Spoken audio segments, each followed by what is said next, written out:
All right, this effort is not exciting.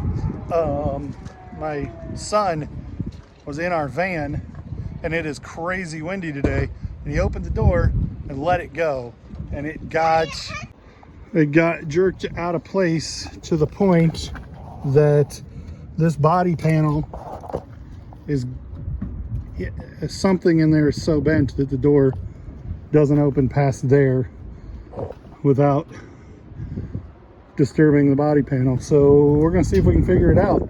I just took this off. All this was, I literally just put a little bit of pressure with it with my fingers, and you can see there are 3 clips on it. 2 of them stayed with this and the other one stayed right there, so that should be super easy to just pop back on. This is a hinge. It doesn't look like it's screwed up. I think what happened was this, there's another hinge down here. So this is the driver's side. So this is the top hinge that we have access to. This bottom hinge, I think something probably has popped out here, or this hinge is bent. But I got to get that, I think I got to get this whole body panel off in order to see what's bent. So it's going to be a fun one. Come along for the ride. So then this trim piece here, I actually put on myself after same kid was helping me with the brakes on this, dropped the whole vehicle off of the jack, and that trim piece broke loose, but didn't break. So anyway, I'm gonna pull that off and see how far we got to dig in order to get this this whole body panel off. So we're starting with taking out the bolts that we can find easily and see where that gets us. I'm gonna have to figure out removing the antenna too, I'm sure. So next thing we did was take the headlamp off. It's just held on with a screw here and a screw there. And while the screw is some kind of fancy security proprietary thing, I was able to get it off with a 5/32 hex. And then just pull the headlight up and out. So then it just takes some finessing, and you just kind of wiggle it up and pull it out. It's supposed to wiggle. Just keep wiggling it, it comes out.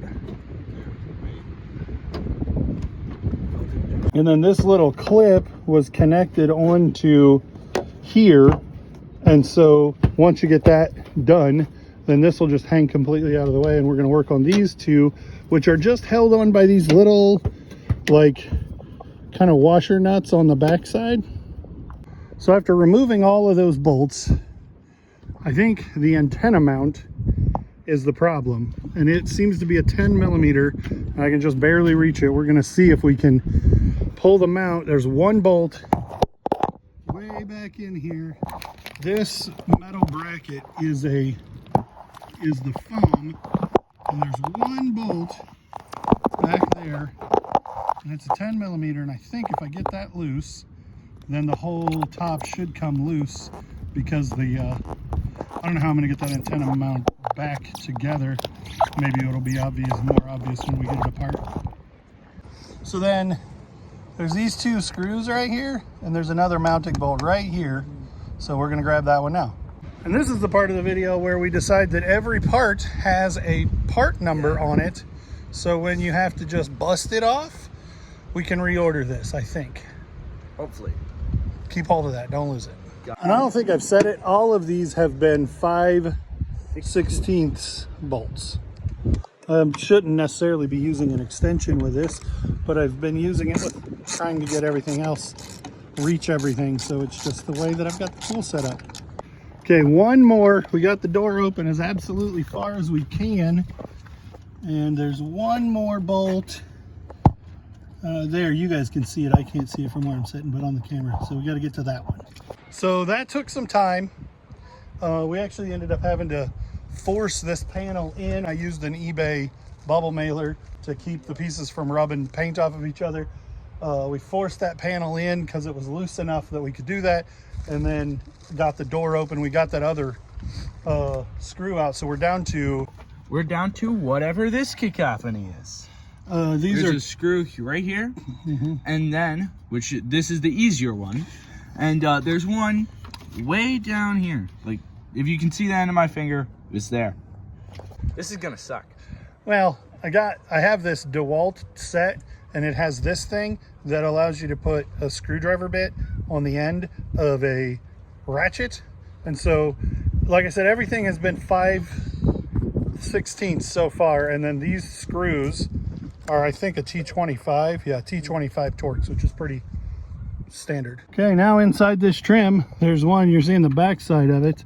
So under this, so we're gonna have to get that one out right there. So what did we learn about that screw? That it's annoying, and it's the odd one out. It's an 11. It's an 11 millimeter. I trusted Judah. It's not 11, it's a 10. It's 10 millimeter. What? Okay, there's one more. It's back here. See if I can get it to where you guys can see. It's here. You can see my finger. Probably the way you should do this job is to remove the whole front bumper, but we're not about that life. So we're just gonna struggle to reach that one. And then this panel is loose. It's almost there. Every time we keep thinking we're there, and then we find one more. But this one has to be the last one. So I think the whole issue was this one dumb little clip got bent out of shape when the wind blew, and so it just needs bent back into place.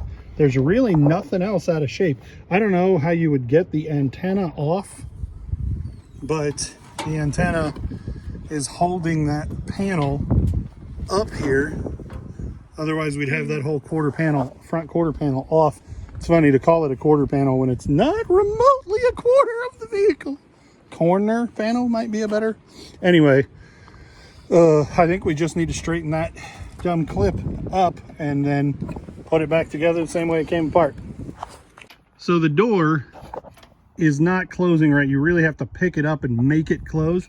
So what we're doing is we're going to loosen these hinge bolts and use the jack. Yep.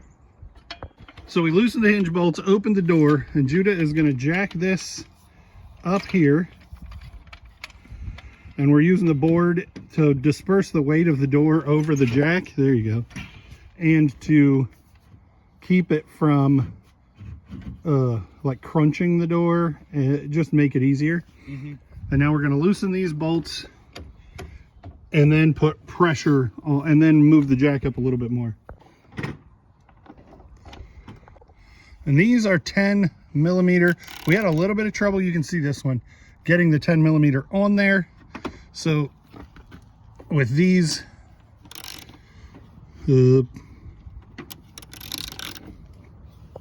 don't want to pull them out. You just want to take them loose enough that they're loose, not really finger tight, just enough that when we push that up, go ahead and push the jack up, then with those 4 bolts loose, it's moving a little bit.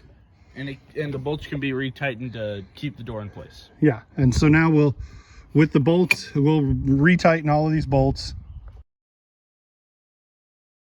All right, Judah, lower the jack and shut the door. We'll see if that got it where we wanted it to be. Yes, so the door closes properly now. And we had to bend this. There, I can't do it. Hold that panel up. So a big part of the problem with the whole thing was there was a major gap here. And so, because this whole flange was kind of bent up from the damage that happened yesterday. So I have these Craig jig. This is for holding wooden panels together when you're doing like cabinetry.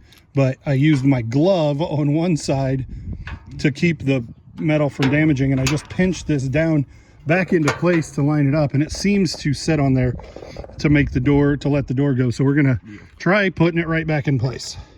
So now we're just doing all the same stuff in reverse, putting the parts back where we got them and the bolts back where they go, and I think we're about done. So that's it. We got this panel put back on. All the screws that we had taken off, we put back. The clippy things we got clipped back on, and yeah, and we got the door aligned in a way that it doesn't sag. It opens and closes, and this panel's bent back into shape, and we did it. What do you think? Yep. shouldn't have broken the door because that took a while. Yeah, shouldn't have broken the door. It's not like it was his fault, but it did happen while he was opening the door. So he helped me fix it. Yeah. And you learn lessons along the way. Thanks for watching, guys. We'll see you on the next one.